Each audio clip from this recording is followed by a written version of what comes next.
April 3rd, 2026, a US Air Force F-15E Strike Eagle, a deep strike fighter designed to penetrate heavily defended airspaces and deliver precision strikes, is brought down inside Iran.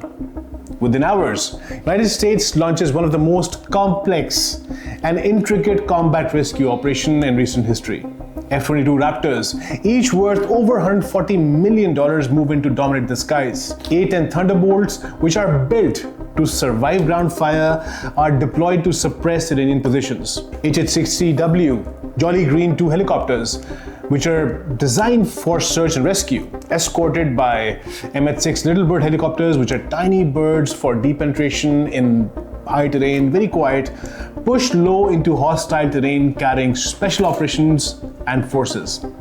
Above them, MQ-9 Reaper drones, the pride and joy of the USAF, scan the battlefield, while variants of C-130s, each costing over $100 million, extend the operation deep into Iranian territory with refueling and coordination support. All of this unfolds under US Central Command, or CENTCOM, with US Special Operations Command and operators from SEAL Team 6 on the ground. The objective is simple: rescue 2 crew members. But by that time, the mission ends. Multiple assets are lost, multiple aircrafts are downed, hundreds of millions of dollars are burned, and a rescue operation turns into a strategic debacle. The United States is unable to prevent damage, disruption, and cost. And that is where the story truly begins.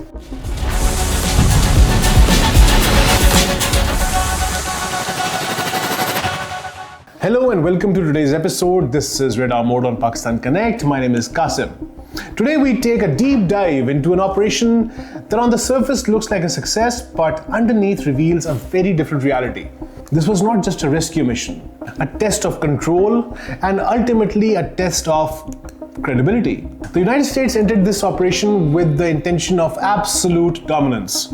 But what unfolded instead exposed how modern warfare is shifting and how even a smaller, sanctioned, reduced power can force a superpower into cost, caution, and eventually conversation. The loss of the F-15E Strike Eagle on April 3rd immediately changes the nature of the conflict.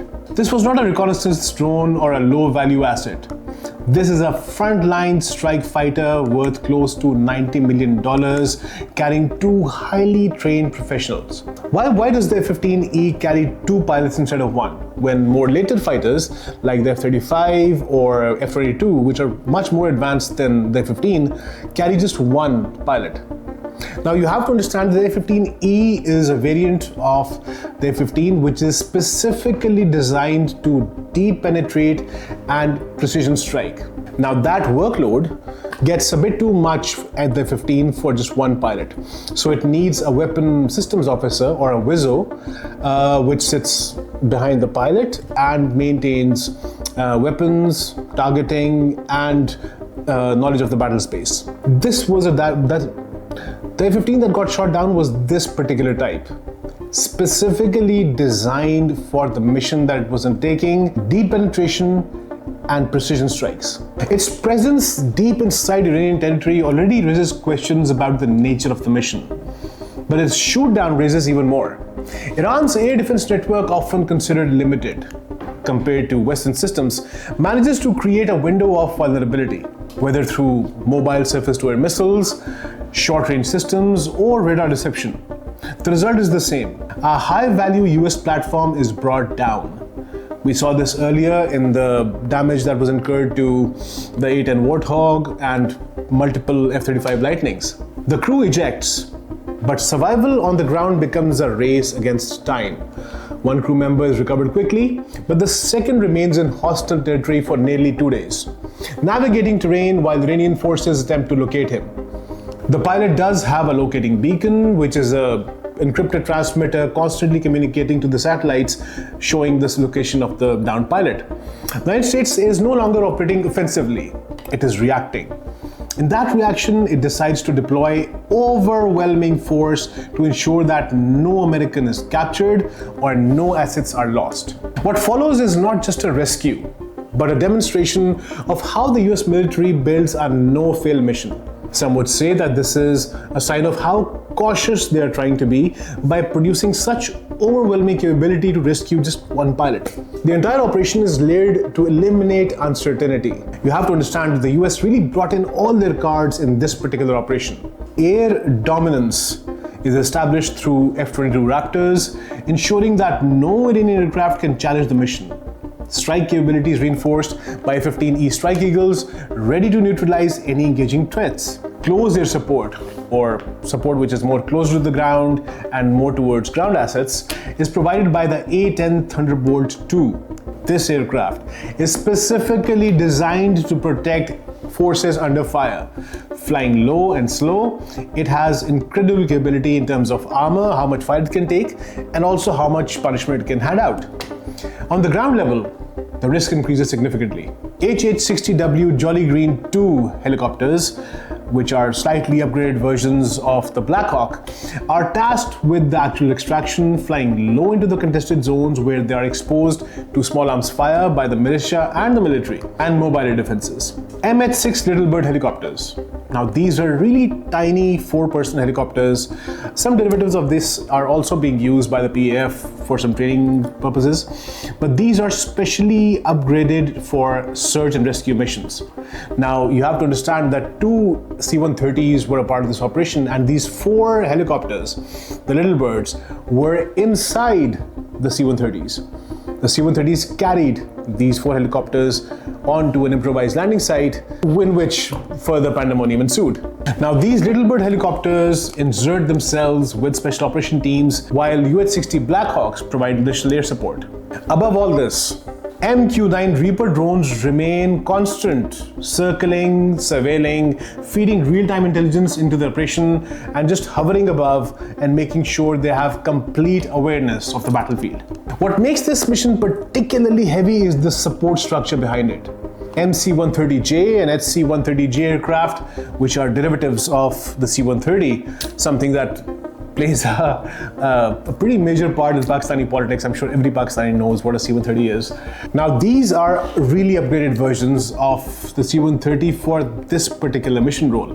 They extended the operational range, allowed helicopters to refuel and remain in the fight for much longer. Air-to-air tankers or refueling aircraft sustain the fighter aircraft, while electronic warfare platforms like the E-18 Growler attempt to disrupt the radar and communication networks. The entire system is designed to ensure that nothing goes wrong. The United States is not just trying to succeed, it is trying to eliminate possibility of failure entirely. But anyone who has been in the military would know that the only way to do something risk-free or with 0% risk involved is not to do it.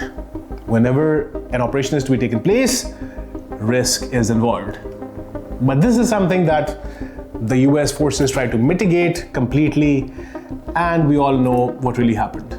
Despite assembling such a hugely capable force, begins to take losses. The initial cost is already significant when the loss of the F-15E Strike Eagle, but the situation escalates quickly. At least one A-10 Thunderbolt II, an aircraft specifically built to withstand heavy ground fire, is lost, indicating the intensity of resistance on the ground. And mind you, there might not have been regular armed forces. This could have been militia or even paramilitary forces. Multiple helicopters came under fire, and several are either damaged or destroyed during the mission. The most striking moment comes when 2 high-value aircraft, MC-130J and HC-130J, each worth over $100 million, are left stranded inside Iranian territory. Now, please keep in mind that the C-130 is an aircraft which is designed to land on uneven surfaces, on improvised runways, and it is built to withstand the stress that comes at landing at these improvised or sand-based or earth-based landing strips. Unable to safely extract them, US forces destroy these aircraft themselves to prevent sensitive technology from falling into Iranian hands. This alone represents a loss of more or less $500 million in a matter of minutes. Additional losses include several MH-6 Little Bird helicopters. Again, 4 were destroyed on the spot, apparently by the US forces, each costing about $7 to $8 million. 2 MQ-9 Reaper drones, each worth about $30 million. When all of this combined, even a conservative estimate places the direct losses between $500 to $600 million. However, when operational costs, fuel, deployment, and the scale of the force are taken into account, the total cost of the mission likely approaches much over $1 billion. This is an extraordinary figure for a single rescue operation, and it highlights a critical point. Even a mission designed to avoid loss can still become extremely expensive in a contested environment. It doesn't matter if you're the largest military hegemon in the known world. It doesn't matter if you're the biggest military, if you have the best technology, or if you have the greatest numbers. A smart opponent using asymmetric methods can induce or incur a cost which is just beyond your limits. What makes this particular operation significant is not just the scale of the US involvement, but the nature of Iran's response. Iran does not attempt to match US air power directly. Instead, it focuses on creating disruption through mobility and unpredictability. Again, asymmetric warfare. US is still fighting a 20th century war. Iran, supported by China and Russia, is not running a 20th century campaign, it is running a 21st century conflict. Using asymmetric warfare, it has been able to offset a lot of American strength. Using short-range air defense systems, mobile mission units, and decentralized ground forces, Iran is able to create a constantly shifting threat environment. This approach forces US aircraft to adapt continuously. Helicopters flying low becomes vulnerable to ground fire, drones are targeted, and fighter aircraft are forced to alter their flight paths and remain in the area longer than planned. Each adjustment, each change increases fuel consumption, coordination complexity, and exposure to risk. Iran's strategy is not about defeating the US in a conventional sense. It is about increasing the cost of every action the US takes. By doing so, Iran turns time itself into a weapon. The longer the operation continues, the more expensive and risky it becomes. This is a form of asymmetric warfare that operates within a conventional battlefield, and it proves to be highly effective. And please keep in mind, this is not comparable to guerrilla tactics, say in Afghanistan or Iraq. This is conventional battlefield using asymmetric warfare, and Iran has used this fully to their advantage. Beyond the physical losses, this operation creates a deeper impact on perception. And in modern battlefield, perception is half the battle. If you win the perception, you might just win the war. The United States deployed some of the most advanced military assets in the world as of today, with the intention of ensuring a clean and controlled mission. While the primary objective was speculatively achieved, if you listen to the US narrative, the cost and disruption reveal a gap between expectation and reality. A relatively less organized, sanctioned force was able to impose significant cost on the technologically superior military. This challenges the idea of American dominance and raises questions about how future engagements may unfold. Now, this is a question that every country which has entered in some form of security engagement or security infrastructure with the US would be thinking. What would the Gulf be thinking? What would the Far East be thinking? Saudi, Bahrain, UAE, Qatar, Kuwait, Thailand, Korea, Philippines, Japan, Australia. All of these countries, would they think that having American bases or American military presence in their countries, is it lessening our threat perception or is it increasing our threat? In modern warfare, perception plays a critical role, and the image of total control is just as important as actual capability. And as far as we can tell, in the perception and on ground, Iran has a marked victory in this conflict. This operation also highlights a broader shift in the nature of warfare. The US approaches relies on overwhelming force, technological superiority, and centralized control, a model that has been highly effective in past conflicts. However, Iran's 21st century approach reflects a different understanding of modern warfare, one that emphasizes decentralization, mobility, and cost imposition. With influence and support from countries like Russia and China, Iran appears to be adapting to a form of warfare that prioritizes flexibility over firepower. Instead of matching strength directly, it targets vulnerabilities in systems, timelines, and decision-making process. This represents a shift from the traditional 20th century warfare to a more complex and adaptive 21st century model. While the United States successfully completes the rescue mission, the broader strategic outcome is more complex. The operation demonstrates that even limited engagements with Iran can result in significant cost and risk. Something that Donald Trump would like to think about before he took the decision to put boots on ground. This realization also has implications for future decision-making, particularly when it comes to escalation. Should the US put boots on ground? Should it be entering the Karg? Should it be invading Iran? All these questions have a pretext now. As the cost of engagement rises, so does the incentive to seek alternative solutions. And this is where the focus begins to shift from military action to diplomatic engagement, making a subtle but important change in strategy. The case we're trying to build is that it was the failure of this particular rescue operation and the cost that was induced along with this rescue operation that made the US sit with Iran and come to a mediation table. In this changing environment, a key player emerges: Pakistan. With established relationships with both the United States and Iran, Pakistan has been facilitating communications and been massively helpful in reducing tensions. As the world appreciates Pakistan's efforts to mediate, it is strategically also very important. By acting as a bridge between these two opposing sides, Pakistan positions itself as a mediator capable of influencing outcomes in a very complex geopolitical landscape. This reflects a broader shift in global politics, where regional players are increasingly taking on roles that extend beyond their immediate surroundings. The rescue mission may or may not have achieved its immediate objectives, but it revealed important truths about the current state of warfare. It showed that overwhelming force does not guarantee control, and that cost can be used as a strategic tool, and that even the most advanced military can face challenges in a contested environment. Iran did not need to win a battle in a traditional sense, but increasing the cost and complexity of the operation, it was able to influence the broader strategic picture.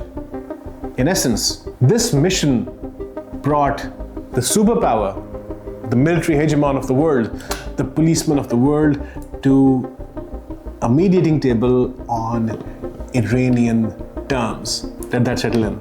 This highlights a shift in how power applies and how conflicts are managed in the modern era. At the same time, the situation created space for diplomatic engagement, allowing countries like Pakistan to play a more active and decisive role in shaping outcomes. The combination of military action and diplomatic positioning reflects the evolving nature of global power dynamics. If you found this analysis insightful, please make sure to like, subscribe, and share Pakistan Connect.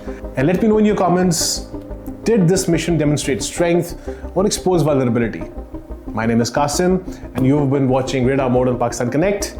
Stay vigilant, stay sharp, and I'll see all of you next week.